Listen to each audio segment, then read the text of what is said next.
नवरा निवडताना आधी सासू निवडायची. अशी सासू जी सगळ्यांना आपल्या मुठीत घट्ट बांधून ठेवत असेल, मग त्या सासूला आपण आपल्या मुठीत ठेवायचं. तरी असं ठेवायचं की तिला तिथून कधी बाहेरच पडता नाही आलं पाहिजे आणि आपण नेमकं कोणाच्या मुठीत आहोत हेही तिला कळलं नाही पाहिजे. मग काय, नवरा वगैरे सांभाळणं खूप इझी होऊन जातं ग.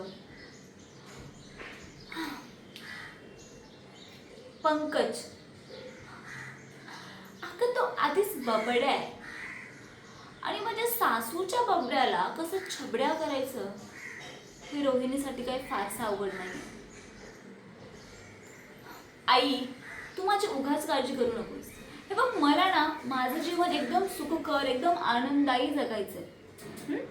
मला ती सासूची कटकट, ती घरातली कॉम्पिटिशन्स, घरातली ती खरकटी धुणी भांडी नाही करायची आहे. आणि या सगळ्यासाठी गायकवाड फॅमिली परफेक्ट आहे. हा, आता घरामध्ये एक मोठी सून आहे, पण कोण विचारतं तिला? तिला घरात कवडीची किंमत नाहीये. अगं, माझी सासू सुद्धा तिला किंमत देत नाही. एकदा की सासूला आपण खुश केलं की बाकी सगळ्यांना मग कोण विचारतंय, आणि मग आपण आपलं काम करायला मोकळे, हो की नाही? आज जरी त्या घरावर निरूपा गायकवाड ही पाटी असली तरी त्याच घरावर रोहिणी शिंदे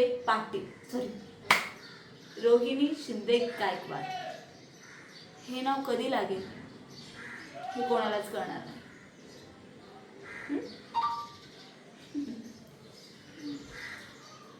थँक्यू.